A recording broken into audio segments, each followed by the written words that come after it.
फिर लोग बड़ा चंदा देते हैं। अब उसको कितना रिकॉर्ड में दिखाते हैं हम उस पर नहीं जा रहे हैं, लेकिन इस स्टडी पर जाते हैं। ताजी रिपोर्ट कर्नाटक सरकार की कहती है कि वोट के बारे में जो अध्ययन किया गया तो 83%। देखिए, कुछ गणित तो आता ही होगा। कांग्रेस के जयराम रमेश, वो भी कहां से आते हैं? क्या वो दक्षिण भारत से नहीं है? 83% लोगों ने कहा कि नहीं, हमें विश्वास है ईवीएम से जो वोट दिया गया कोई गड़बड़ी नहीं है। इस तरह के जितने सवाल इस स्टडी में किए गए कि भाई क्या लगता है, तो कोई भी 80% से नीचे नहीं है, सब में यही कहा गया है अधिकांश।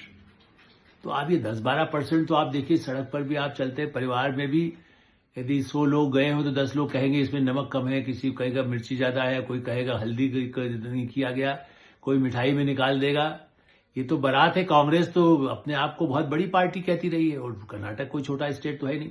फिर बंगलोर और खुद मल्लिकार्जुन खड़गे का जो चुनाव क्षेत्र है कलिबुर्गी, उसके जो मतदाता है वो कह रहे हैं।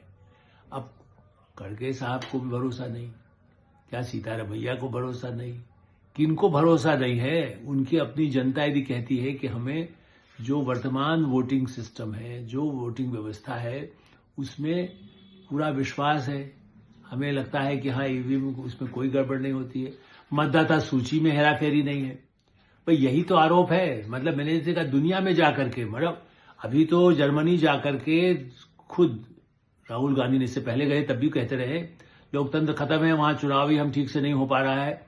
वो दुनिया में जाकर के ढोंढा पीट रहे हैं।